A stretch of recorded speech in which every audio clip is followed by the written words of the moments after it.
So today we're going to discuss pipelining. Just going back to the four stories that we have done so far. And by the way, slides are already on Avenue.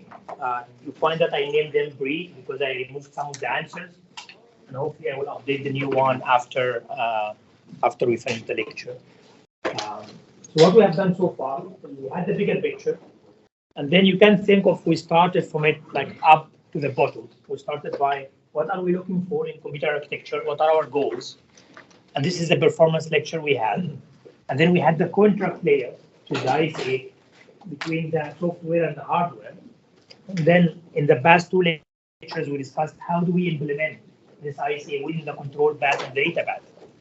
But then yesterday, we stopped at the fact that if I do the implementation the way I have done it, I end up with every single instruction finishing within one cycle. But the problem is that this cycle will take a lot of time, right? Because you need to do all the operations of the instruction within that clock cycle period. You need to fetch, execute, and then write back, and all happens within one clock cycle. What does it mean? It means your clock period has to be very large, which in turn means your frequency will be low, right? Why that's bad? What is the implication of this?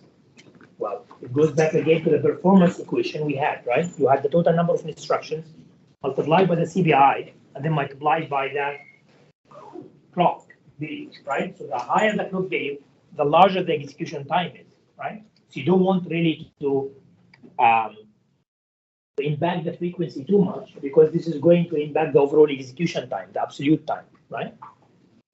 In a sense, a single cycle processor, the one that we covered so far, has a good cycle per instruction, right? Because every single instruction is taking only one cycle. That's good, right?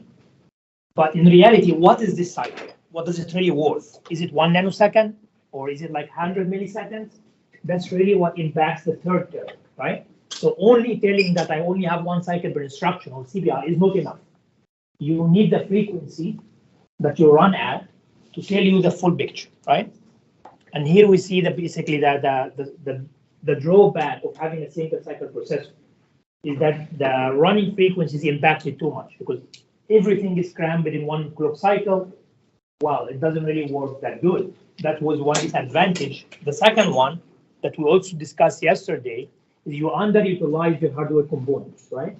You create the fetch unit, you create the execution unit, you have your memories, but then at any one point in time, if you just have a snapshot and you look into the data path we had yesterday, your instruction is either at the fetch or at the executor or at the memory. It cannot be in all the three at the same time, right?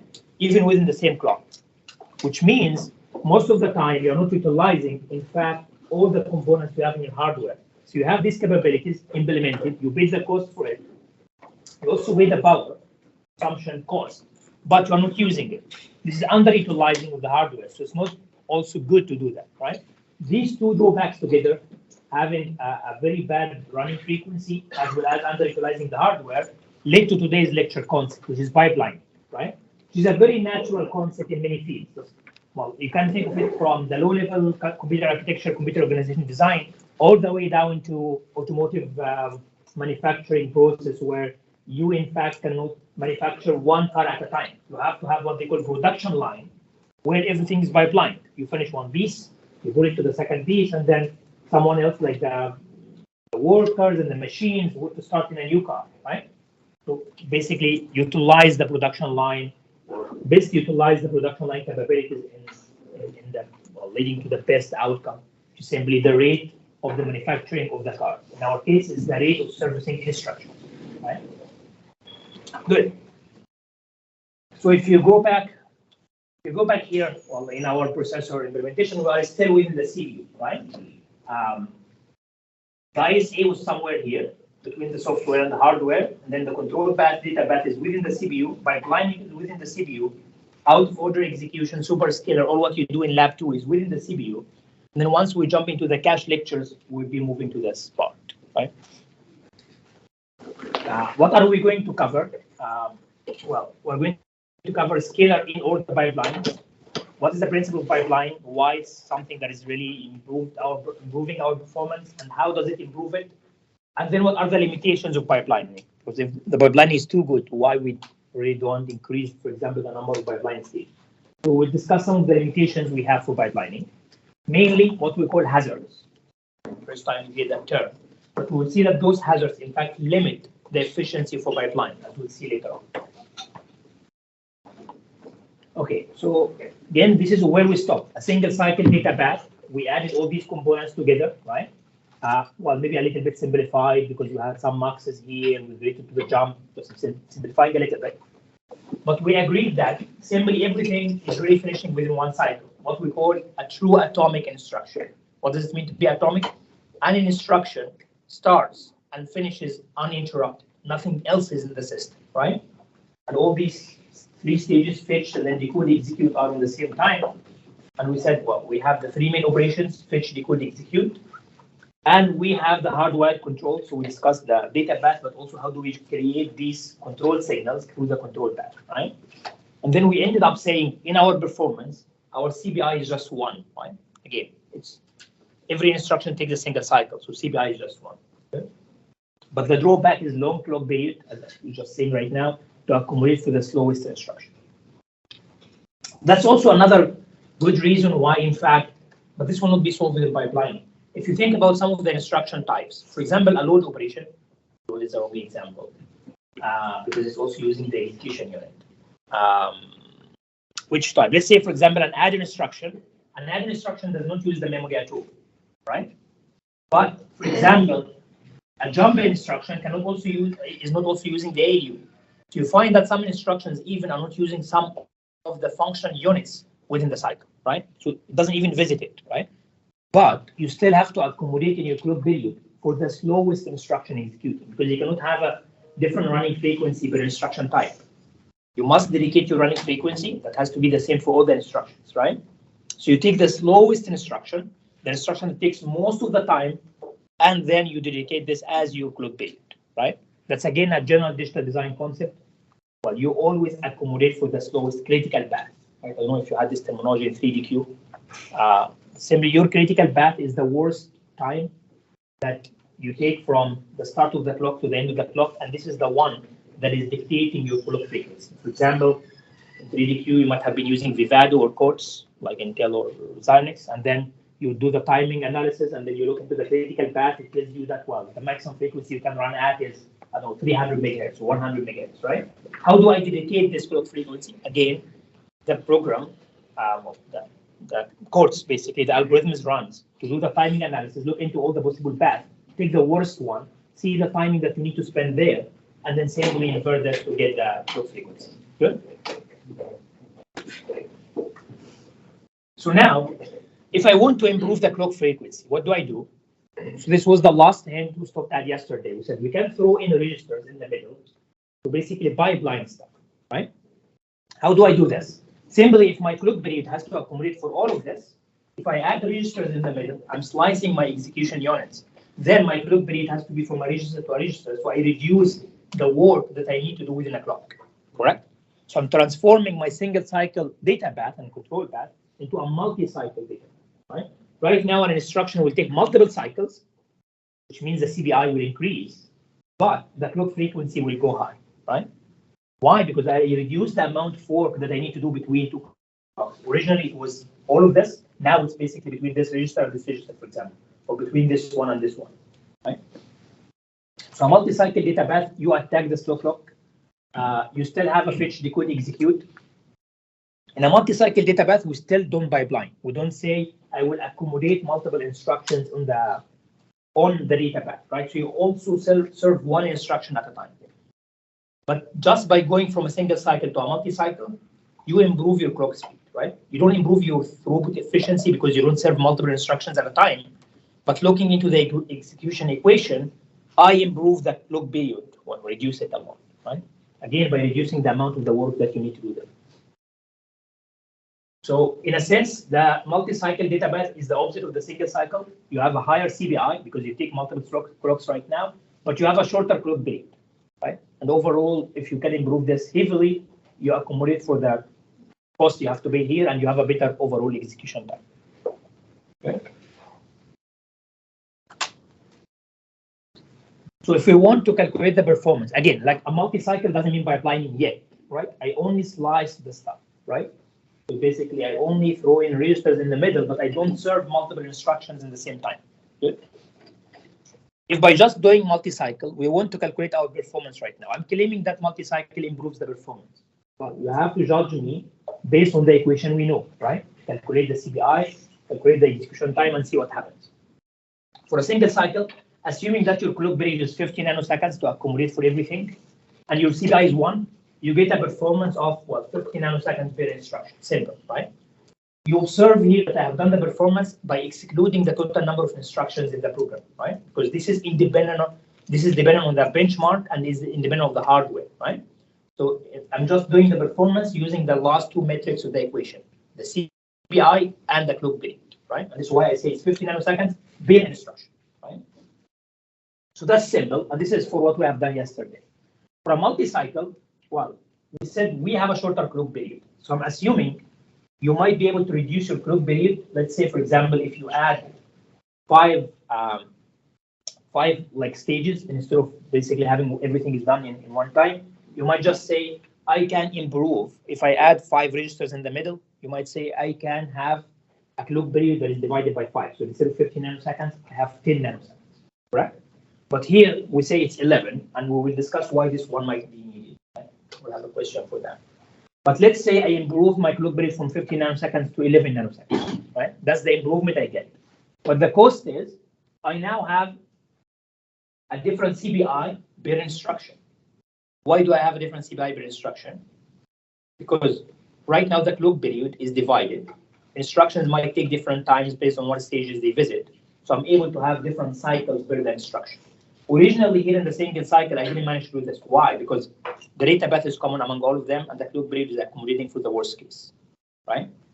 So I'm telling you, if your program has, for example, 20% branches, 20% loads, and 60% ALU, the same math we have done in the performance, and then I'm giving you the cycles for each instruction type. Branch takes 3 cycles, load take 5, and ALU take 4.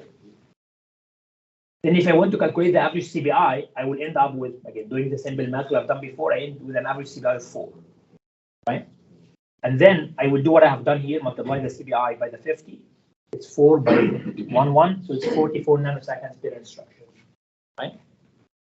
Good. So that means I improve my performance, my execution time from 50 nanoseconds per instruction to 44. Good. So reasonably good, less than 10%, right? Maybe 8%. But reasonably good, right? So one question, first of all, is there any question? Does it make any sense for some of you? So again, this reflects in the numbers by having multiple cycles per instruction, but the overall clock period have improved, right? Again, these two effects of the multi-cycle operation. Good. So the question is why the clock period is in fact 11 nanoseconds and not 10? Because if I added 5 slices, like here, you say the load, for example, takes 5 cycles because it visits all the 5. If I go back here.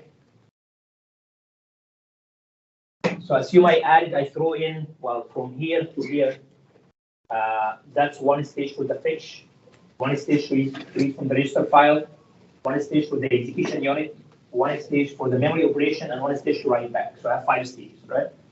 So if I added 5 stages in the middle, I might be expecting to really improve my clock speed by a factor of 5.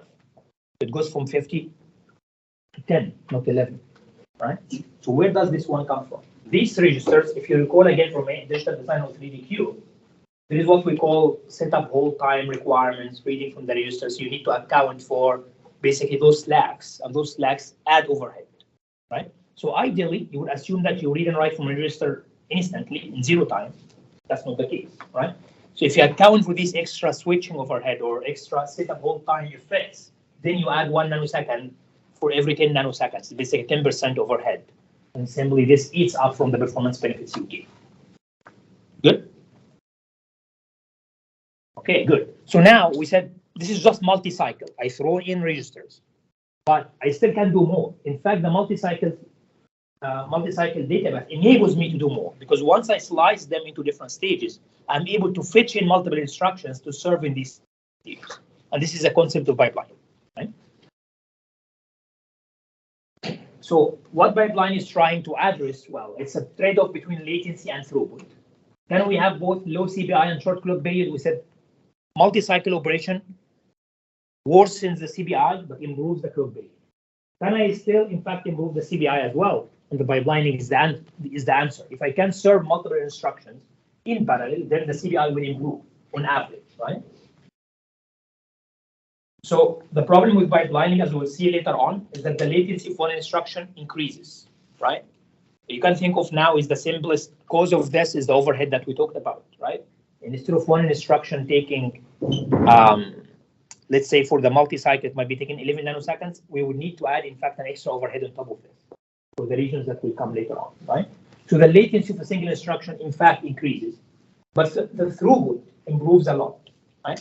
Here, when it's written that no one cares about single cycle instruction latency, well, this is mostly true in general purpose computer architecture, right?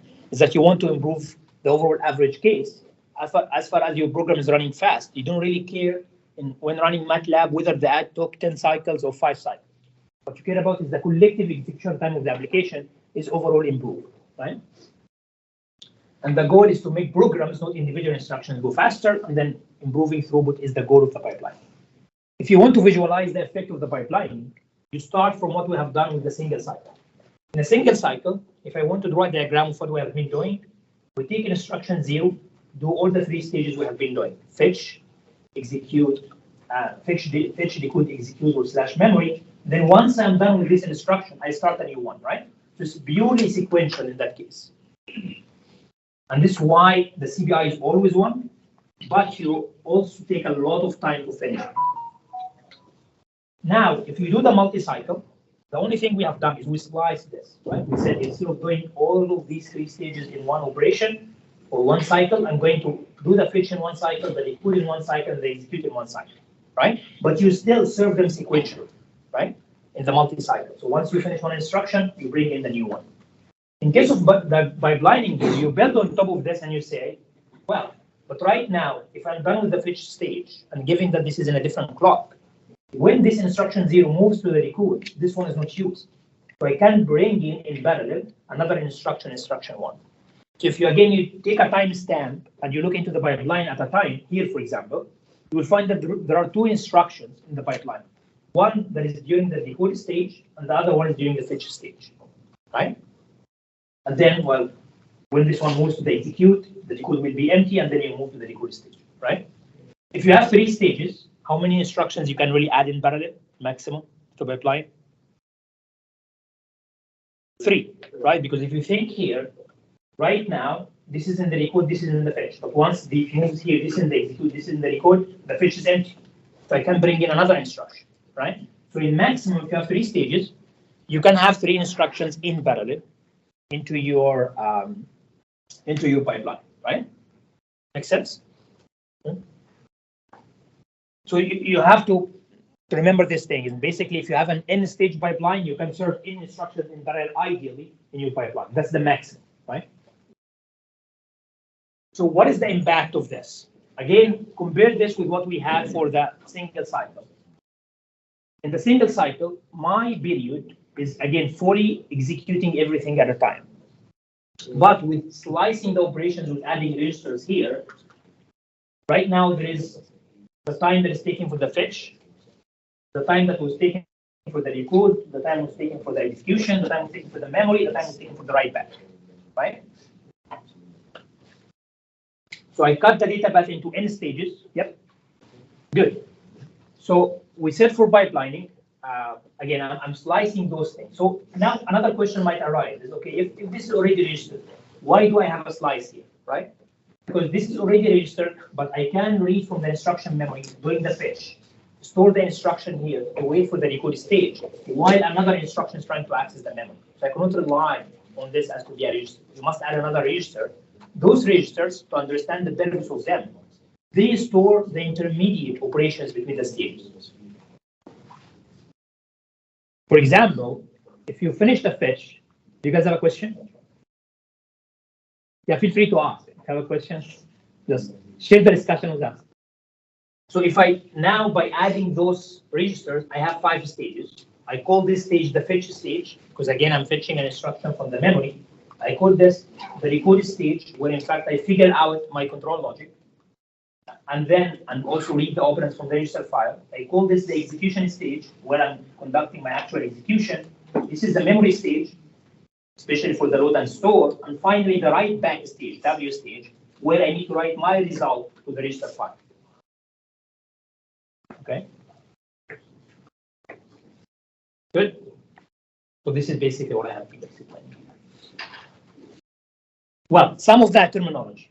Scalar pipeline. We call this scalar pipeline because we only can serve one instruction per stage, right? If you go back here, maybe in that similar figure, during any cycle, there is only one instruction that exists in the fetch, or there is only one instruction that exists in the decode unit, right?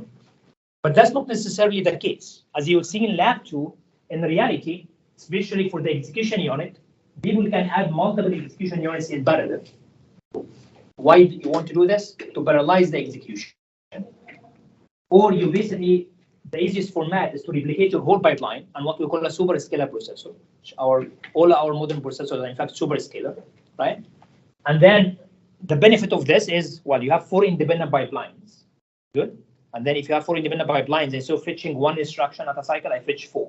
And then I decode 4, execute 4, etc., etc. So I increase my throughput by a factor of 4 if I add 4 pipelines, right? Or generally by a factor of B if I add B pipelines.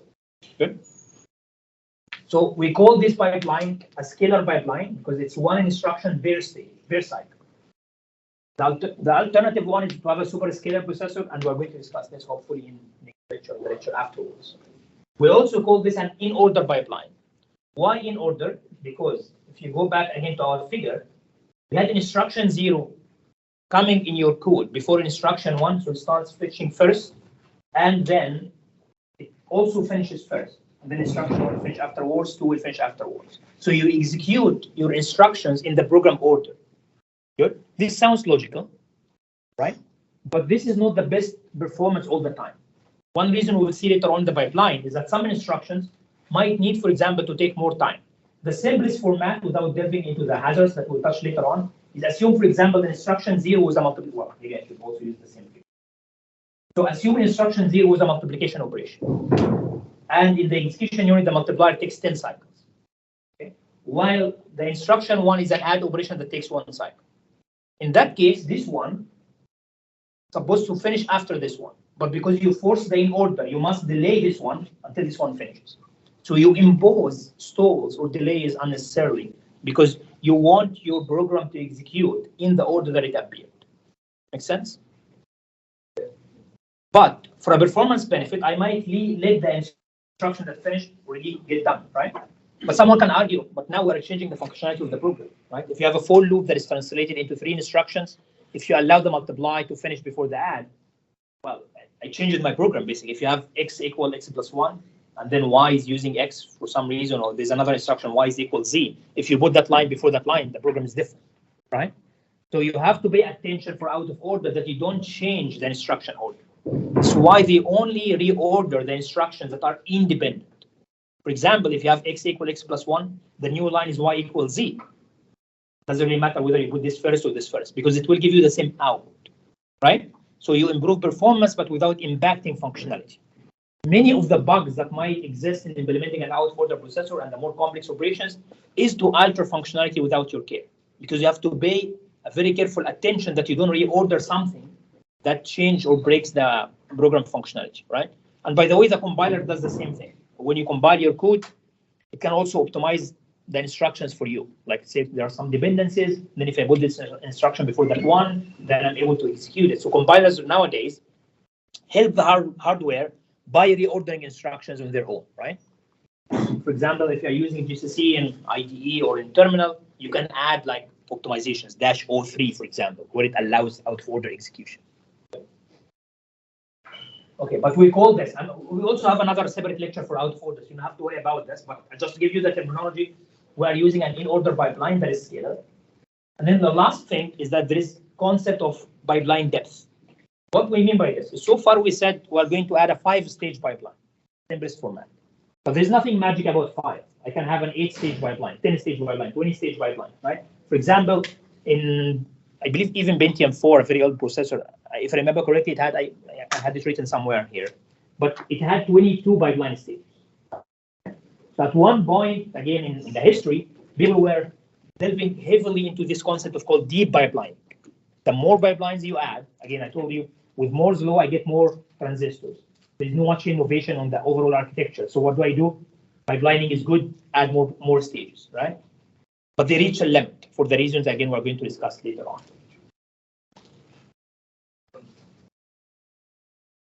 Is there a question so far? So something we are going to do in the remaining 10 minutes is to see how do instructions in fact execute in the pipeline format. So assume I have 3 instructions in my program. The first one is an add. So I want to add R1, R2, and put the results in R3. And let's see, to help you understand how pipelining in fact works, let's see how do they execute in the different stages. In the first stage, I need to fetch the instruction, correct? So I need to bring the add from the instruction memory. So why the add here in the fetch stage? Then at the end of the first cycle, the add has moved here, and then I start decoding and reading the operands in the decode stage. At the same time, in the second cycle, the load is now being fetched, right? So this is the overlap between the decode of the add and the fetch of the load, right? So I fetched the load, and I'm decoding the add, reading the operands as well. The subsequent cycle, the add, as you might have already imagined, will move to the execution stage, while the load moves from the fetch to the decode. This is why like the color code is that the load is currently in that stage, right? And then this orange add is in the execution stage. And the store instruction, that's the third instruction, is now in my fetch stage. Good. So now subsequent cycle was going to happen. I finish my execution. I would have the result. I need to write it to register 3, right? So basically, one thing that I do that is not very logical is to let the add go through the memory stage. Although in fact the add does not use the memory at all, right? But something to simplify the pipeline design is they let all the instructions go through all the stages, even if they don't use them. Because think, if we didn't do this, what is going to happen? If they didn't do this, I would have to write the control logic that determines this is an add operation, bypass the memory cycle. But if you bypass the memory and you go to the write back stage, remember we are pipelining stuff. Another instruction is already in the write back stage, right? Now this was the first one, but ideally there will be another instruction here, right? So in that case, you cannot jump to the write back anyway, because you are in a line, right? Think of if you pipeline, like you are in a customer service line, then you move among like 10 agents, right? Assume there is one agent that you don't need. But anyway, the other agent is already busy with the one that is in front of you, right? So you have to go with the mainstream anyway, right? So the add would go through the memory stage, spend the cycle doing nothing, right? And then finally in the last cycle, it will write back the result into R3, if I remember correctly. And then the load now will move. So well, on that same exact cycle, while the add is in the memory, the load is in fact calculating the address, right? Because remember, the load is using the execution unit to figure out that address. Take R5, add it to the immediate value, 8. This is why we're using also the sign extension path with that multiplexer, as we explained yesterday. And then you add these both, you get your address, you feed it to your address memory in the next stage. And then you read your data, and then finally you want to write it to register 4 in the write back stage. Good. At the same time, while the load is in the memory stage, the store is also in the execution stage trying to figure out its address. Good.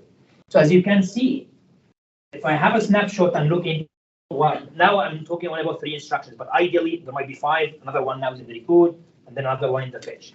But if you take a snapshot, what you want is that all the stages at any time are busy doing something. This is the utilization that we talked about at the beginning, right? You want to utilize your hardware to the best. And then finally, the load will write the result. Store stays in the memory to write the memory. And again, with the same concept, store is not using the write back stage, but it has to go through it anyway, right? Questions?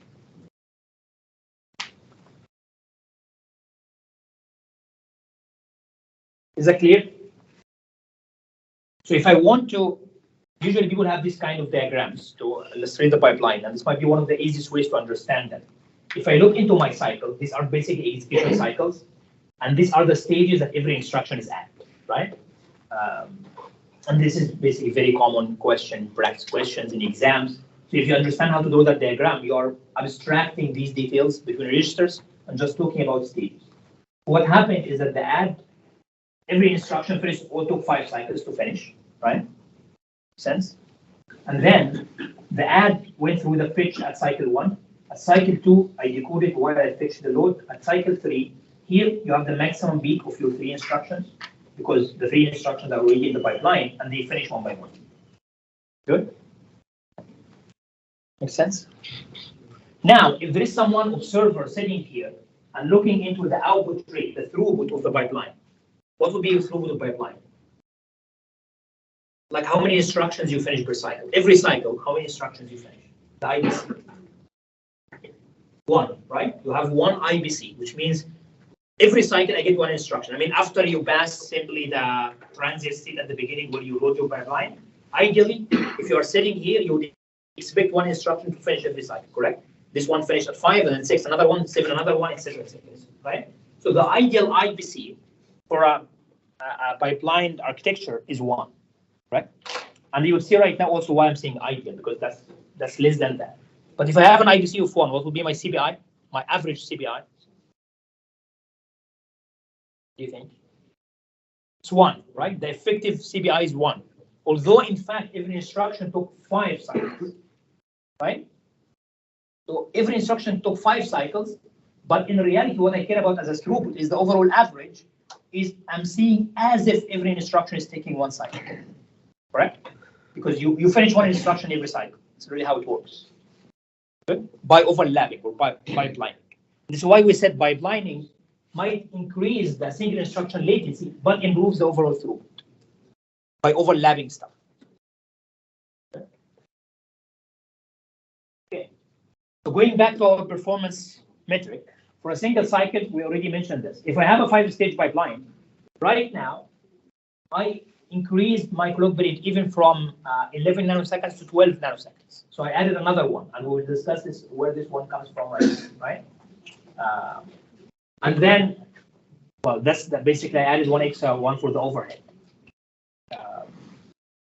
And then if I have a performance, I said my CPI is still 1. Compare that in your multi-cycle operation. What was your CPI? If you have a 5-stage, 5 cycles operations, what's your CPI in a multi-cycle without pipelining? It will be 5, right?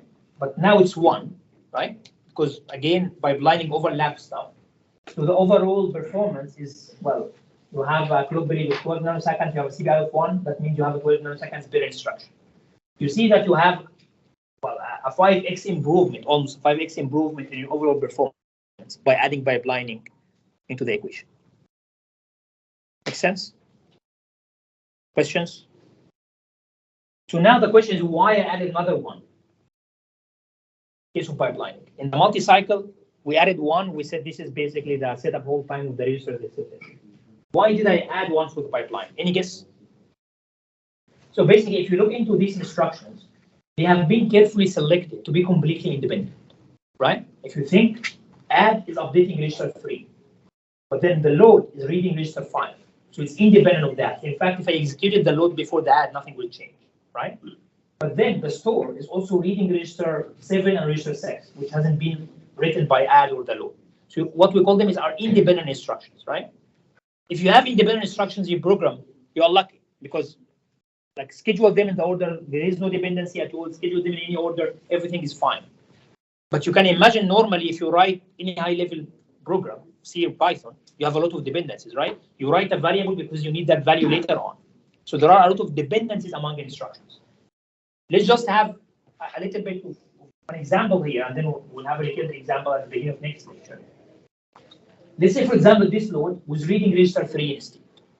What was going to happen? So if I say this is register 3 instead of register 5, can I do what I'm doing right now? No.